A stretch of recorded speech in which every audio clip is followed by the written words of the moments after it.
Welcome to Alasquatch, the show all about Bigfoot in the great state of Alaska. I'm your host, Beans Baxter.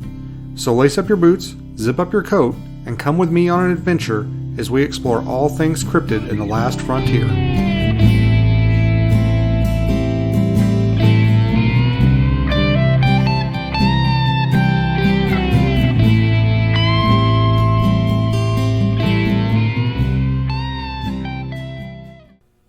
All right, Alasquatchers, I am still out in the field, still here at the Bigfoot Art Gallery, and we're going to wax a little bit with Robroy here. He's still with me in the studio.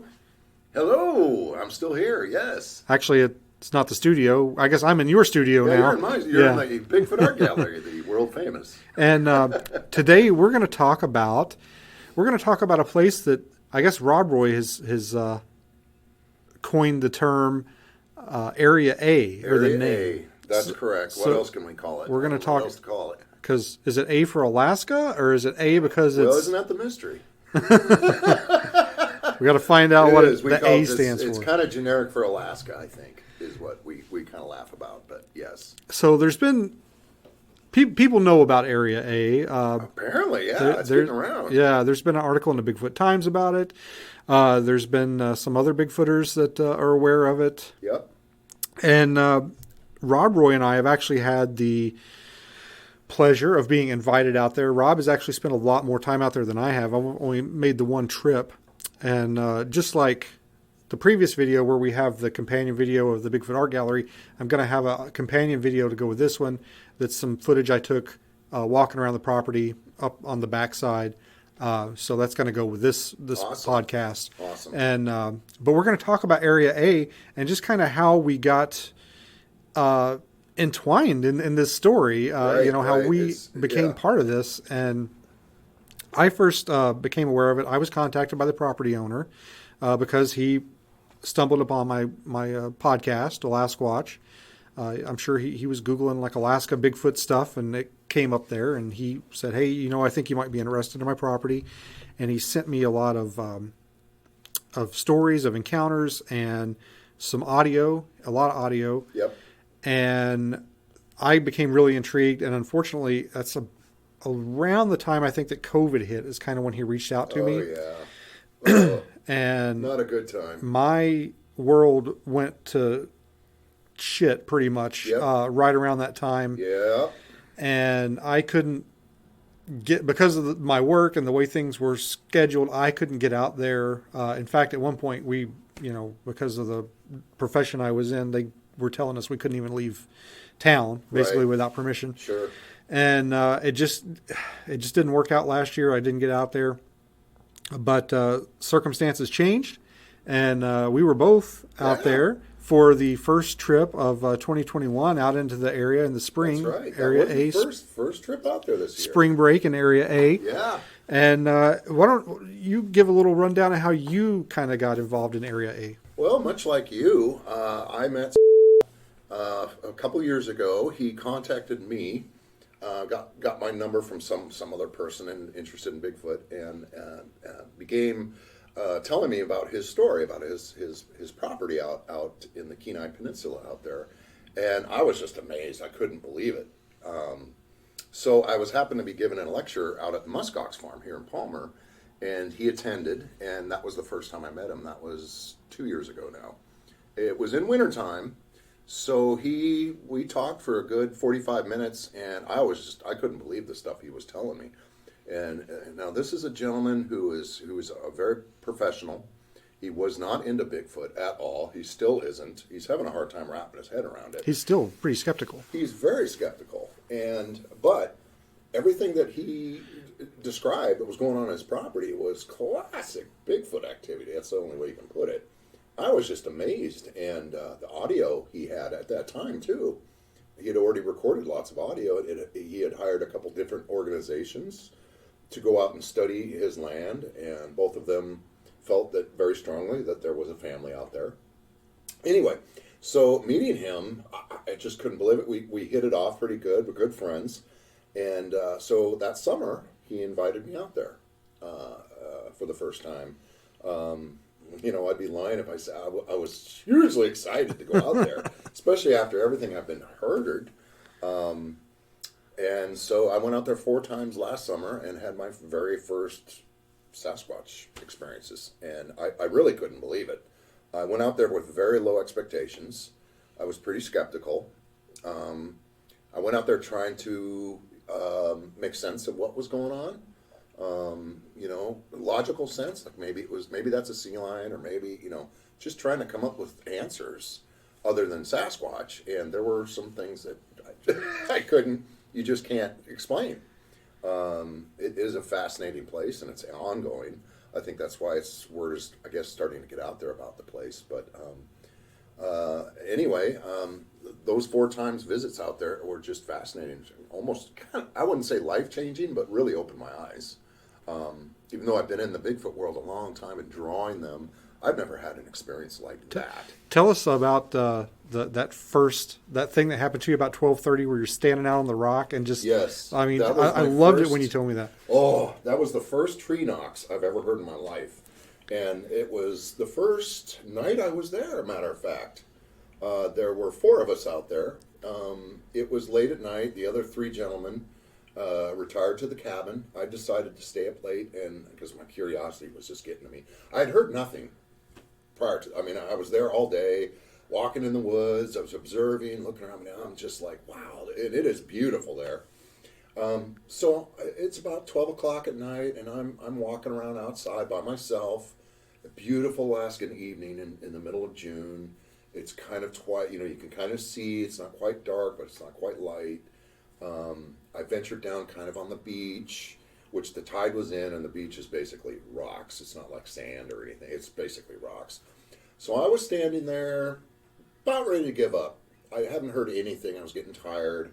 I had a thermal in my left hand. I had my nice Canon SLR digital camera on my neck. I was ready. I was ready to hear something. I was like, I thought I was ready anyway. So I'm standing there and I'm thinking about when I thought it's time to go to bed. All of a sudden, out of nowhere, just this crack, just wood on what sounded like wood on wood, crack, right in front of me. I'm standing on the beach, kind of looking across the water into the woods, and it happened right in the woods I was staring at, maybe 30 feet into the tree line, and it just shocked me. I heard it. It was unmistakable what it was. And I just kind of went, up, and then it did it again. The exact same sound, crack. And the thing was, it was so quiet for so long, and I heard nothing. I was pretty tuned. I could hear the water. I could bloom, bloom. I could hear it. I swear I could hear, when the first knock even, you could hear debris falling off a tree. Like, wow. The second time it did it, same thing. Of course, I was silent. And, okay, so you'd think, here I am, Mr., I want to see her and hear Bigfoot. I'm holding the thermal. You think I'd raise the thermal up and look? No, what I did, I looked straight over at the cabin, and the fear that came over me after that second knock was so primal, I just had to get to safety. That's the only thing. It's like I had no choice. My legs just started moving. And I didn't run, but I walked as fast as I could. And so I ran. I didn't run. I walked as quickly as I could to the cabin. And what I didn't know is the owner had come out onto the deck and was relieving himself off the deck, and he heard the tree knocks as well. And he said I come running around, and he said my eyes were as big as dinner plates, which they had to be, and I was freaking out. I was F-bombing this, and I was like, did you hear that? I couldn't believe it. I really couldn't believe it. It was clearly what it was. I mean, there's nothing else it would have been other than a man smacking a tree, a big tree. It wasn't like a baseball bat. I'm talking about something maybe 6-8 inches in diameter, hitting another tree with as much force as a big man could do. Right. And that's what it sounded like. There's nothing else. It wasn't 2 trees falling. It wasn't a squirrel. It freaked me out. And the interesting thing is the fear that came over me. It's like I got it. I got the message. It was like they were telling me either whatever it was, we see you, we're here, or if they were talking to another one, I don't know, but it's like I knew. It's like I had to get out of there. And the owner felt the same way. He felt that primal fear. He thought that they were doing it at him because he was peeing. And of course, I felt, because I was standing right there for, I don't know, I was at least standing in that one place for at least 30 minutes, just standing there in the same spot, and nothing. It was just dead quiet, and then all of a sudden the two cracks. That was over the top. I couldn't believe it, and that was the first time I'd been there. So we were off to a great start. I was like, wow. The owner was like, yeah, that's nothing. He says, that's good, but it's this. He claims it sounds like a zoo sometimes. Anyway, that was crazy. I know when we went this last time, there wasn't a whole lot going on, almost nothing. Right. It's pretty uneventful. I think there was maybe one thing I found on the audio that could have been a knock, but it was. Yeah. We were questioning that because we weren't quite sure what time it happened. It might have been about the time we were waking up, so I don't know. Maybe it might have been somebody walking out on the deck, but I do know. We've both heard audio from the property. Yep. And it sounds exactly like a zoo. I mean, there's screams, there's roars, there's knocks, all kinds of stuff going on, and he's got other things going on as well. Stuff being moved around. Absolutely. And classic stuff too. And the thing that really intrigues me about this, probably one of my favorite, I guess, parts of this saga of this property, is the saga of the outhouse. Yeah. Of the toilet. Yeah. And they don't like his toilet. They don't like the toilet. No. And that intrigues me on so many levels. It is. It seems right, doesn't it? Is it a territory thing? Yeah. Is it that you're? Yeah. So let's talk about it just for a minute. So what happened to the toilet?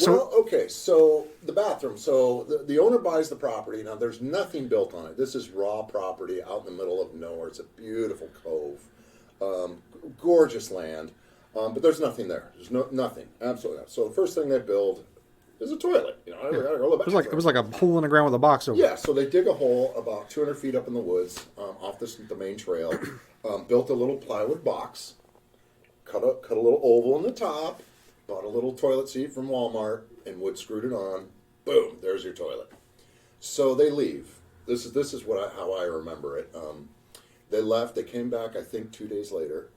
One of the gentlemen went up to use the bathroom, and oh my God, he calls the owner up there. They go up and they look, and the box is sitting right there. Everything's the same, but something ripped the toilet seat off. And they found it about 20 or 30 feet in the woods. Now, you would think, well, a bear or something, but you got to understand that the box was still sitting in the same spot. You would have to hold the box down to rip just the toilet seat off. And anybody knows if you screwed a toilet seat on the plywood, that's pretty tough to do. Yeah. With 5 wood screws or whatever it is. So wow, okay, the box was not touched, it wasn't tipped over. The toilet's still sitting, but the toilet seat's ripped off. Okay, that's pretty weird, but it happened 2 more times. So that's even more weird. And from what I understand, there was no, like the toilet seat itself wasn't mangled. No scratches, no like a bear. If that was a bear, first of all, the box itself would probably be knocked over. Probably be some scratches in it, maybe some gnaw marks. And bears chew on stuff. Yeah. They just chew on stuff. But to hold something in place and have to, the strength to pull it off while holding the plywood box down, that's kind of weird. That's not bear-like behavior at all. So that intrigued them a lot. And plus, by this time, they were hearing things, which they didn't understand either. And again, like you, what's so fascinating about Area A is that the gentleman, the owner, he's so legitimate. He's not a Bigfoot person. He never has been. He bought the property to, everybody wants a dream Alaska cabin. And this man can, he's in a position in life to do it. And he does it, and he just happens to buy this chunk of land that's, being shared with these Sasquatch. And it's crazy, but and so it makes it even more fascinating to talk to the eyewitnesses and the owner that lives there. And everybody that's gone there has heard something strange, and these are not Bigfoot people. I guess you and I are kind of Bigfoot people. Right. But we were invited out there under this premise. But And after talking to the carpenters, the sheetrockers, the help that the owner brings out there to build his cabin, all have interesting stories themselves. And again, these are not like you would call Bigfoot people. They don't study it. They don't watch it on YouTube. They know nothing about the behavior, and yet they're hearing, what you can only describe as like, wow, that's like the Ron Moorhead audio. I mean, it sounds just like it. A lot of these guys, the younger guys, have even heard the samurai sounds, which I'm like, what? Yeah, these are normal guys. They're just hearing strange things, and some of them think the other guy's talking, and they'll confront them, and no, I'm not saying anything, And when you're out there, people, we work pretty hard on his cabin, and that's the trick. I think your mind's occupied. You're not really looking for anything, and then they seem to come to us with all the noise and activity. So it's like I said, it's interesting. I know the owner made the comment when we went out there. He said that they always seem to be pretty active after he uses his chainsaw. Yeah. And one of the first things he did when we got there was rev up the chainsaw. Yeah, start up the chainsaw. And let's talk about the tree. Oh yeah. So that was one of the three weird things. So as we explained, this is a remote property. There's no roads. You can't, we can't just go get in my truck and drive there. Yep, you got to have a boat or a float plane. And it's difficult to get to. And, he doesn't go there in the winter.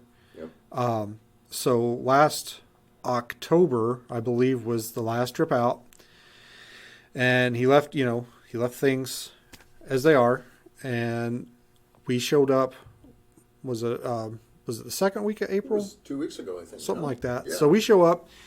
And you take the skiff up to the beach, and then there's a little trail that goes from the beach to the cabin. It's not far. I mean, you can see the cabin from the beach. But there is a worn trail from the beach to the cabin. The main trail from the beach to the cabin. And the first thing that the owner, he gets very excited. Yeah. He's like yelling at me from the shore. He's like, "You're not going to believe this shit." And I'm thinking, what is going on? So we get up there, and he shows me right along the trail there. We measured it. It was was it 23 feet? I think it was 30, wasn't it? I think it was 30 feet? It was 23, 25. I think. It wasn't a terribly big tree, but it was. It was a nice. It was alive. Live spruce tree was bent, not broken, bent at almost a 90-degree angle. Blocking the trail to the cabin. It was kind of unusual. And the owner swears, and I believe him, that it was not like that in October when he left. Oh, I can guarantee it wasn't like that. Now, we did have a lot of snow this winter. And that's what it did look like. But there were trees right there next to it that were bigger, smaller, and around the same size. And none of them had been affected in that way. None of them. It was just one single. That was what was odd. It wouldn't be that. Snow dump on a tree, bent it over. Okay, but it was a little odd that it was blocking the trail. That's the thing. The trees around weren't in fact. They're not bent or nothing. It was those. So that was a little strange. That's the thing that sticks out to me about that in my mind is that it was blocking the trail. If it hadn't have been blocking the trail, I would have probably said that was weird, but whatever. Right. But the fact it was blocking the trail, and I've heard so many stories about trees being pushed over on trails or rocks being pushed on the trails, stuff like that, and it just hearing knowing some of the history of that place, it really registered with me, and I definitely we've got some pictures of it. I can put it in. Yeah, we definitely took pictures of it and made sure we recorded it before we cut the tree down. But yeah, that was something that really kind of stuck with me. And the problem is it's set there between October and April. Yeah, and that's a lot of snow to be sitting on it. Well, we don't know when it happened. Yeah, it might have happened the day after he left in October. Yeah, we don't know when it happened. It might have happened the day before we got there. Look at the peanut butter. Exactly. So yeah, we get there and the owner's like, let's go check on our peanut butter. Right. He had left some peanut butter on I'm going to say stump, but it's taller than I am. Yeah, it's over 6 foot. It's a huge stump. So we go, which is near the outhouse. Yep. It's right next to the outhouse, about 100 feet in the woods. And we go, and the peanut butter's gone. It was 2 cans of Jif. Jif peanut butter. And they're gone. And I thought, well, you know, who knows? I mean, this has been how many months? Bears, everything else. Right. And we kind of walk a little bit past the stump. We're kind of walking back towards the woods. And I don't remember how many feet it was. Was it 30 feet, something like that? Something like that. I see a little flash of red over on the side, and I'm like, oh, I think, there's the lids to the peanut butter. And we walk over there, and both jars are sitting on the ground, just a couple of feet apart. Like somebody laid them next to each other. Virtually unmolested. Right. Which, to me, I mean, if you told me you left a peanut butter jar out in the middle of the woods in Alaska, yeah, and you came back like 6 months later and they were still there, right, I would have a hard time believing that. Right.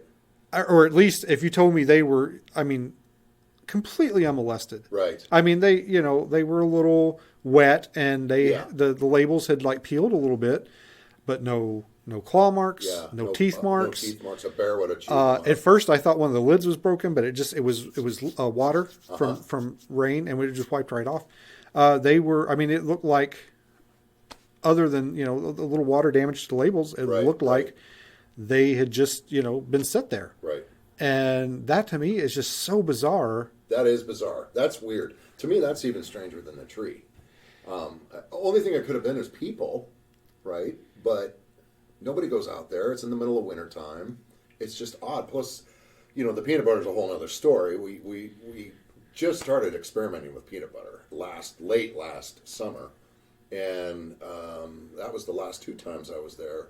We used the peanut butter for the first time, and should I get into that then? You want to hear about that? Yeah. So what we did was we just a big brand new jar of Jif peanut butter, a big one.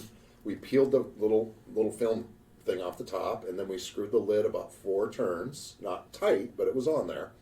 And then we stuck it on that stump next to the bathroom, and we left for 2 weeks. And so we came back, and we were all excited. We were all like, I wonder if they got in the peanut butter. Oh boy, oh boy. So we got there about 9 o'clock at night. It was kind of a rainy night. It was dark. It was foggy. This would have been in September, so it was a little, cooler. We pull up. It was something out of Jaws. The fog was there. We got spotlights going, and we anchor up, and we get on this little skiff, and we got our headlamps on. As soon as we hit the beach, we're all like, let's go, let's go. So we go marching up the trail over to and it's gone. So of course we get on the beach, and we're all excited, and we got our headlamps on, and let's go check the peanut butter. We go up there, 100 feet up, then 100 feet over into the woods, and I get up, and it's not there. And the owner's behind me, and I said, it's not there. And he says, no way. I'm like, it's gone. And so finally we get up to it, the stump. No, the peanut butter's gone. And we're looking around. Not only was the peanut butter gone, we also left a necklace on top of the stump with the peanut butter. A big orange. The beads were like bright orange, reddish, big beads. Those were broken and spread all over the base of the stump. The peanut butter, it was gone, but then I looked down, way down below the base of the stump, around the other side almost. It was way down there, and the lid was still off of it. It was upside down, kind of in the bushes. I said, there it is. So I go crawling my hands in to really get down and grab it, and I grab it, and we look in it, and of course there's mouse turds in it, which is normal. It's been sitting there for how long in the woods. No lid, but there was only a quarter of peanut butter in it. It was almost gone. And the other interesting thing is we noticed there was a leaf that was completely smashed into the bottom of the peanut butter jar. And, we all looked at each other and went, do you think that they were using a leaf? And we all thought that at the same time. It seemed like that's what it was being used for. So anyway, we looked and looked and looked. We never found the lid. Must have found it, or he put another lid on that, because that was the same jar, I think, that he put on the stump, and then you found it. There was 2. One was full, I think, and the other one was almost gone. So that was all. So I ran up to the other, I guess we'll just call it gifting zone, which we we just started doing this. That was the first jar of peanut butter ever. And it seems like something obviously got into it. So we ran up to the other stump, which is about 200 feet above the cabin, the fire pit.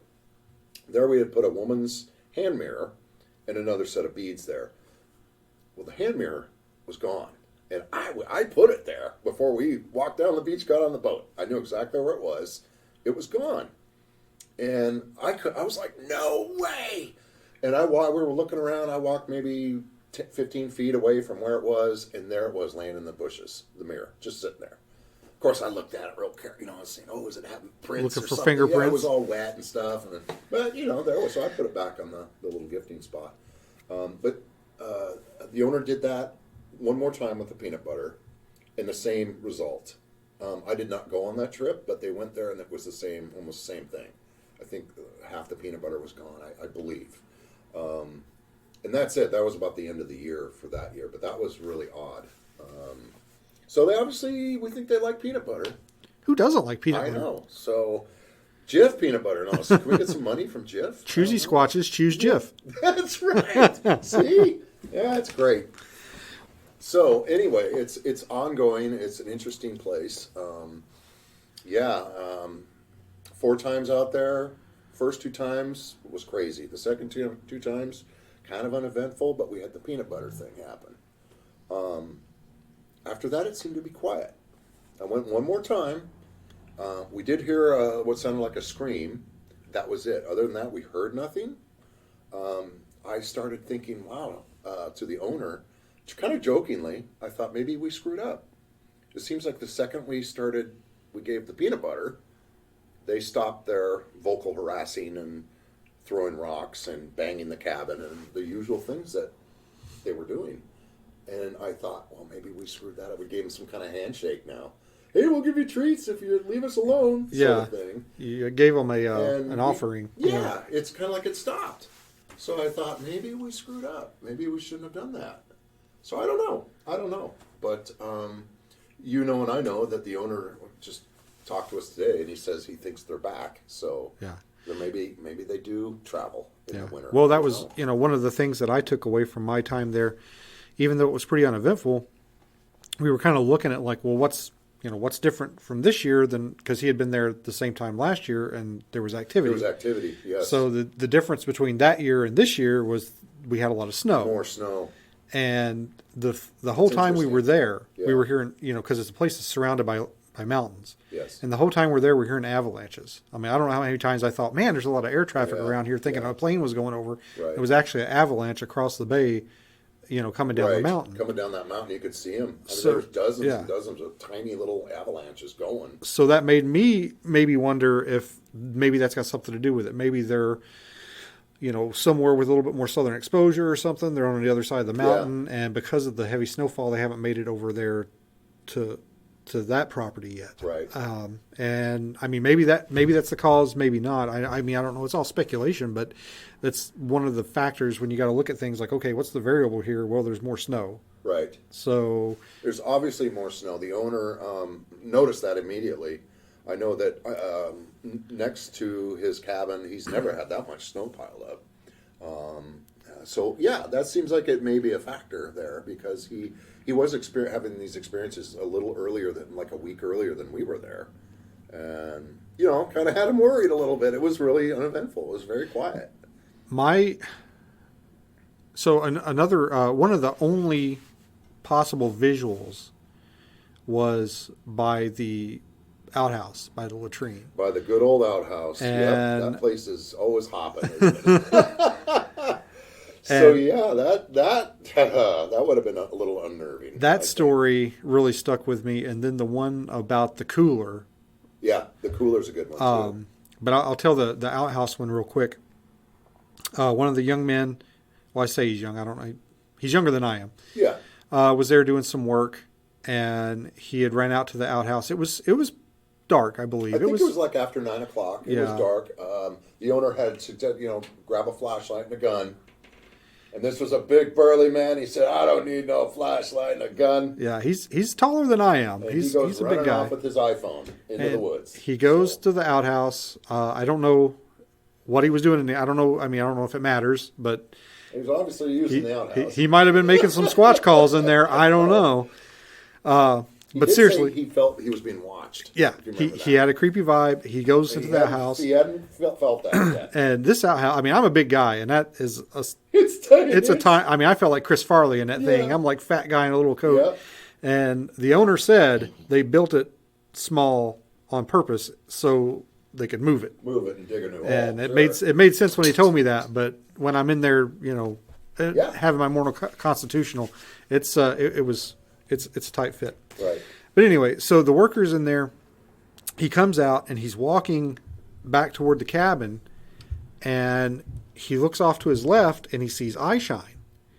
And this is, we got to walk through that area. Yeah. I didn't see any stumps, trees, vegetation, anything where like an owl could sit. Right. Or be there.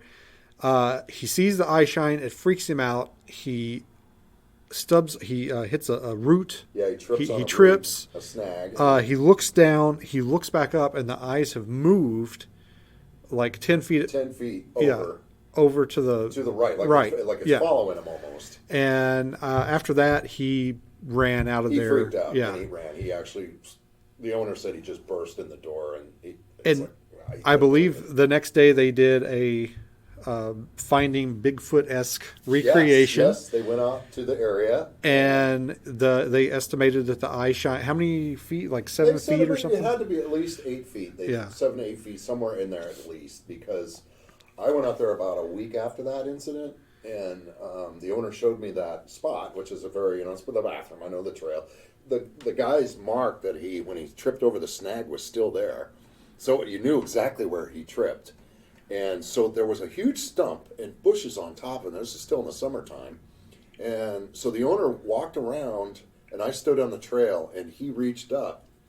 And he had to crawl up on the stump for me to even see his hand. And his hand was way up there before I could even see it over the bushes. So it had to be at least 8 feet. And that's what we found interesting, is it was pretty tall. Unless, like you said, it was an owl sitting there hovering or something. But it scared this guy. It really did. It scared him. It made him run. And, typical of this property. Yeah. I noticed, which granted, the guys that were there to work. Yep. But we were the only two fools that were, like, wandering away from the cabin and going out. Looking, for some kind of evidence or something. I noticed nobody else really strayed away too far from the cabin, other than the guys that went fishing and they were on the water. Yeah, they'll go fishing, but normally people don't, unless they're asked, won't go up there. I do. When I'm there, I go. Yeah. That's kind of what I do. Well, when they left to go get you, I boogied all up over there. It's a beautiful place, but it's just interesting here.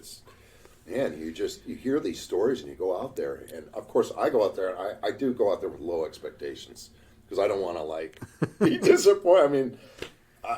And we just let it happen, and we work, we play, we just carry on like normal, and they seem to show up. So yeah, it's very interesting. And I want to talk about the cooler story because I think this is one of the more, I wanted to say cooler stories, but that's not going to sound right. It's one of the better stories from the property. Yep. And one of the more creepy ones. Yeah. And so the cabin is under construction.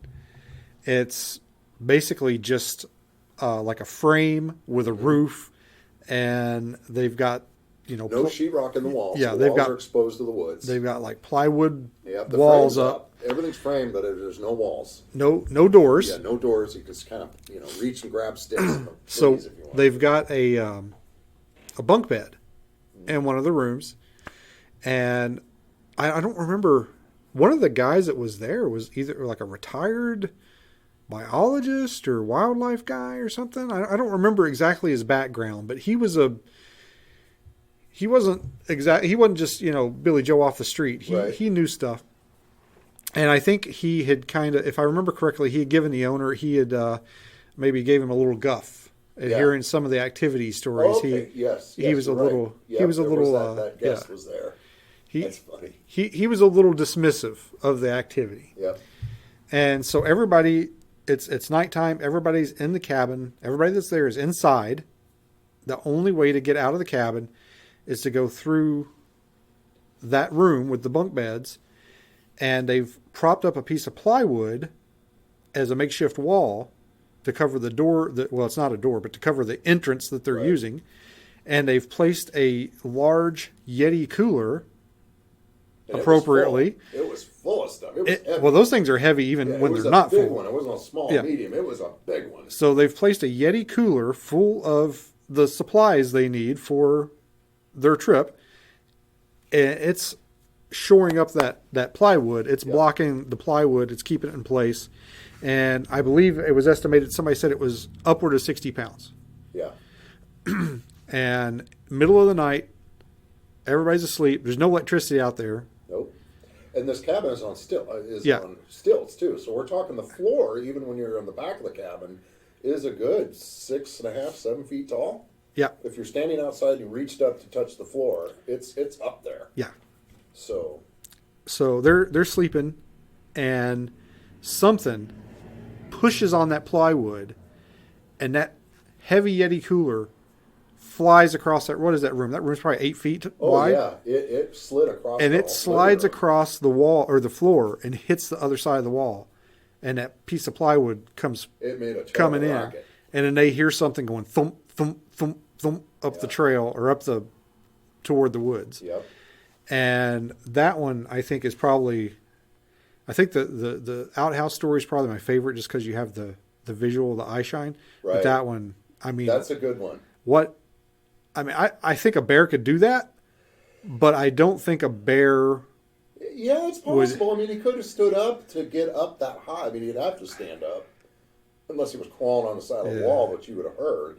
But it's like everybody agrees it's like something just shoved it. But at the same time, bears don't necessarily just run up and body slam a house. They'll sniff around, they'll scratch around. They do a lot of probing. Yep. They don't just run up and body slam a door. There probably would have been a little more noise prior to the cooler just being shoved like it was. But that is impressive because if you knew where it was and how hard it was shoved, I mean, you would have to reach so high up there to even touch it, to have the strength to push it that far. Yeah, that's curious. That's one of the weird things. Yeah. The other fun story is one of my favorites is the footprint we found, because that morning the owner, we got up, there were 7 of us this trip, and the owner was using the bathroom at the time up in the woods, and he said something growled at him. Something growled at him from the woods, and I heard him say that, and I thought, well, being trying to be skeptical, I'm trying to answer. I thought maybe sea lions, because there were a couple of sea lions that swam in the cove the day prior to that. And he came down, and the owner's like, yeah, and he's telling us, man, something growled. It was weird. It was growled. I could tell it was a growl. And we thought, wow, that's odd. Okay, and we just kept doing what we're doing, working around, picking things up, getting ready for the day. So I go up to use the bathroom. And I go up there, and I'm doing my business, and we had just moved the potty over like a week prior. No, it was actually a few days prior. So there was a fresh pile of dirt next to the bathroom, which is unusual because this environment, it's all moss. It's all covered in moss. Very hard to find any kind of mud or dirt to leave any kind of print. So there's this dirt conveniently right next to the bathroom, right? Which they hate. And this, okay, this verifies. This is why they, I don't know, this verifies it. But so I'm done with my business. I stand up, I'm doing my belt, and I just kind of turn, and now I'm facing the forest, and I look down at this pile of dirt, and there's almost perfect Bigfoot track just sitting there. And I said, you gotta be being me. I couldn't believe it. And I was actually very calm. But I could tell him, I'm looking at this thing, you see the toes. And it's about 17 inches long, about 8 inches wide. But I sat there and I thought, well, I guess it could be, one of those freakish, like 3 guys stepped in the same spot and just made this weird track. But I stepped down next to it and I videotaped it all. I'm talking very mellow. I'm skeptical, I'm like, no, try not to get excited, I think. I stepped down next to it, I raised my foot, you can clearly see the waffle pattern in my boots, whereas this track was like somebody smoothed it with their hand. It was really odd. One, it was just like a big foot print, with a kind of a freakishly big toe. I remember that the big toe looked big, and I thought. So I walked very calmly. I didn't scream, you guys, like you think I would. I calmly walked down around. I found the owner. I told him what I found. He said, "Oh my God, let's go." So we back up to the trail, and we got about maybe 10 feet from the pile of dirt, and you could see the track clearly there. And the owner says, "It's got pooping toes," and he runs up to it, and he gets on his hands and knees above it, and he's looking at it. And he says, "That's a woody. That's a whooping woody." And at this point, I'm like, oh, thank God, because now it's kind of verifying. I'm not just losing my mind.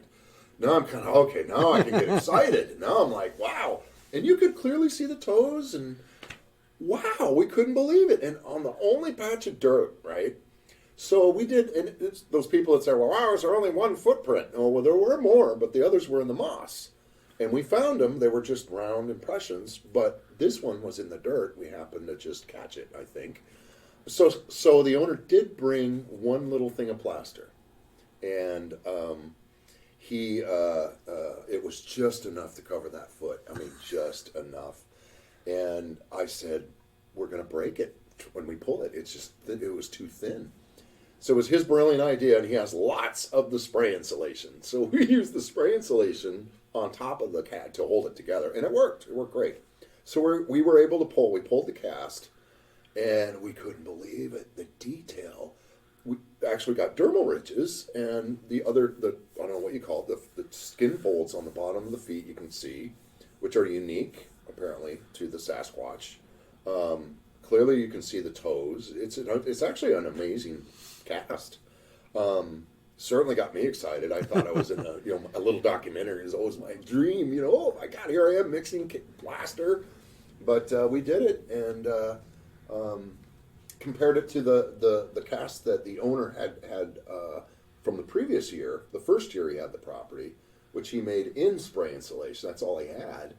But something had walked through the foundation area when they first started building the cabin, and it was just a muddy mess. They came back, they arrived there, and they found 7 Bigfoot tracks.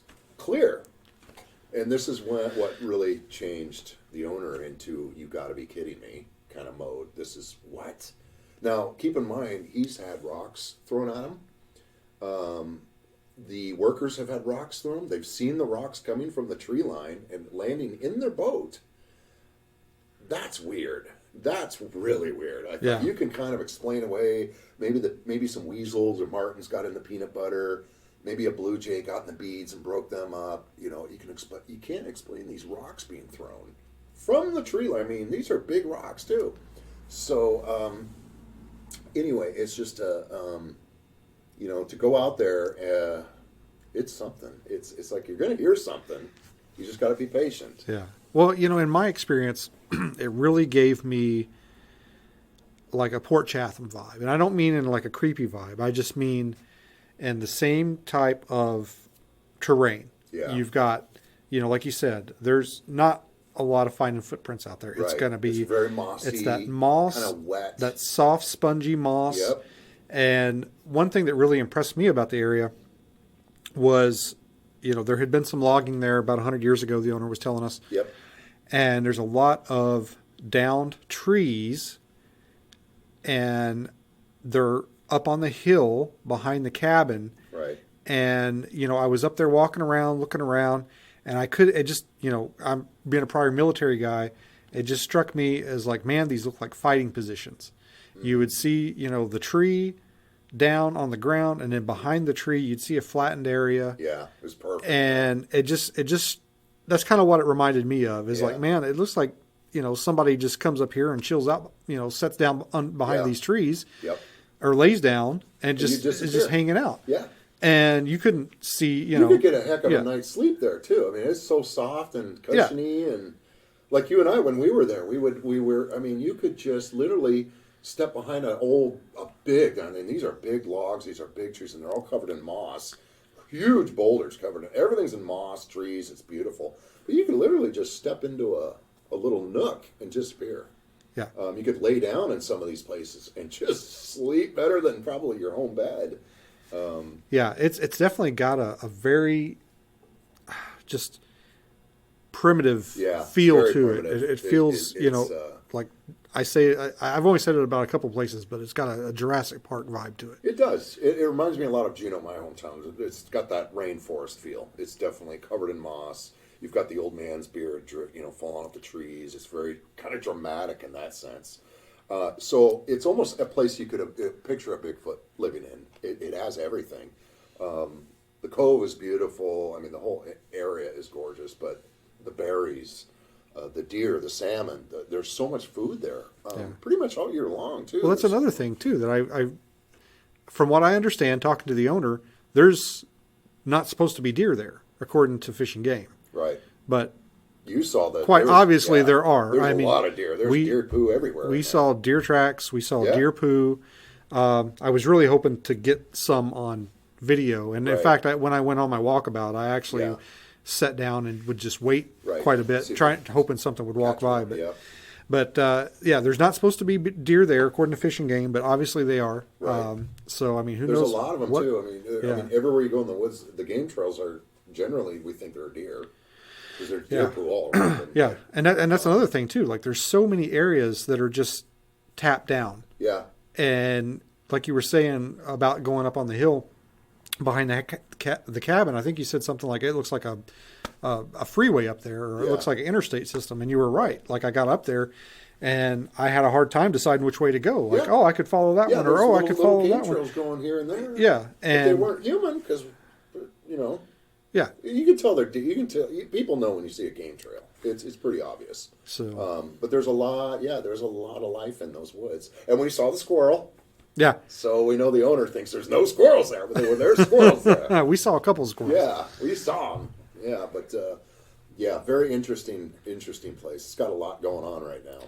Yeah, it gives me, like I said, it gives me the Port Chatham vibe. It also gives me the Area X vibe, the Nawak. Yes. When they were talking about the hill that backed up against the cabins and the rocks. And I mean, it has a lot of historically Squatchy characteristics. It does. You immediately, once you walk in there, especially the second you step into the woods, you take one look at those beautiful, like you said, those Jurassic kind of woods, those old prehistoric. It's something. So it kind of makes sense. That something like that, Bigfoot could live there unknown, comfortably with their family, whatever, and then all of a sudden, who's this building a cabin? Now we gotta. And it makes you wonder, like, what do they think about that? If they're, are they, maybe since we think maybe they don't spend the entire year there, they're just hanging around kind of during the summer, and it's just the construction noise, kind of brings them in, and maybe they actually live somewhere else. Or if, they're like, why?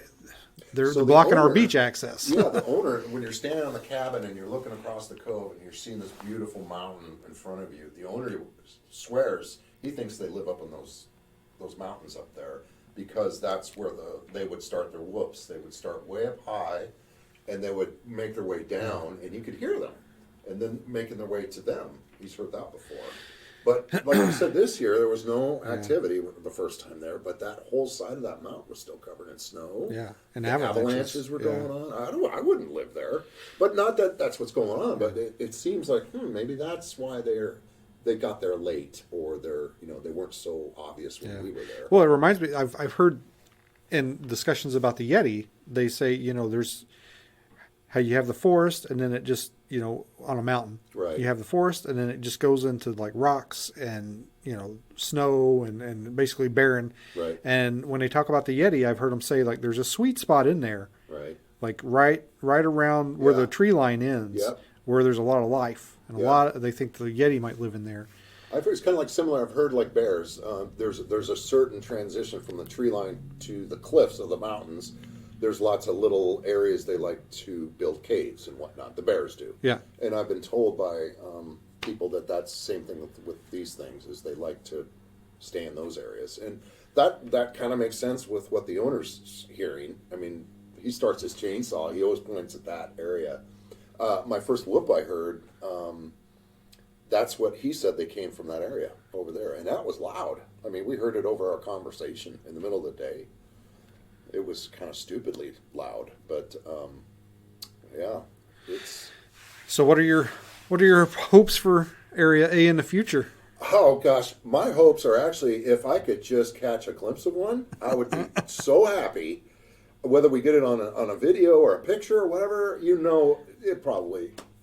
Who's going to believe it anyway, right? Right. But if I can see one, me personally, if I get a good look long enough, I can study it, I can draw it then, and I can understand a little more about what they look like, and I'll probably be bummed because all the hundreds of drawings I've done in the past will be wrong. I've got to go back and change it all. Oh, their ears are huge. They're like, Going to walk in, there's going to be like just a Post-it note with a different face on every... Yeah, all my drawings are going to be altered really crudely. Big noses on them and stuff. But I don't know. Like I say, I go out there with low expectations, and I usually come back with some kind of strange story. But until I see one, that's what's driving me. I want to know. I want to know what they look like. Well, one of my favorite sayings about Bigfooting is, best case scenario, you find Bigfoot. Worst case scenario, you have a good time camping. That's right. And that's right. It's a beautiful area. It's a beautiful cabin. I mean, it's a great place to spend a couple of days. Sasquatch or not, it is. Yeah. It's a gorgeous place to go and just get away from everything. But with the Sasquatch, it's even more legendary. But interesting place. Yeah, and I just want to iterate. The owner, he's a very private person. He doesn't want any attention.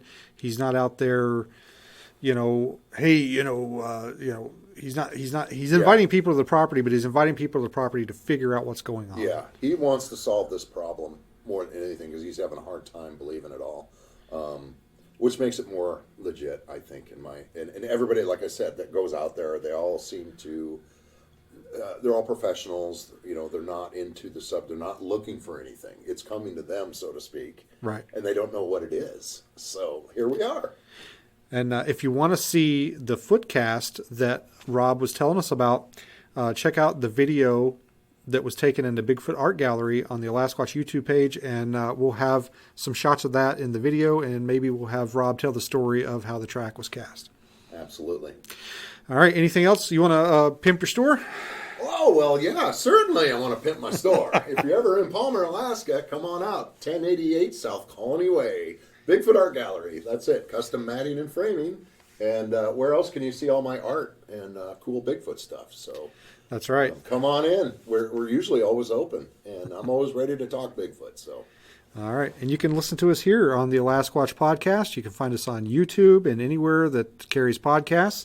And we've also got a website, AlasquatchPodcast.com, where you can purchase my latest book, Abandoned, The History and Horror of Port Chatham. You buy it from the website, and I can get you an autographed copy. And Banjo... You can get one. You can get an autographed copy here at the Bigfoot Art Gallery. That's true. I'm selling Larry's books here. That's true. You can pick up an autographed copy here. That's right. If you're in Palmer.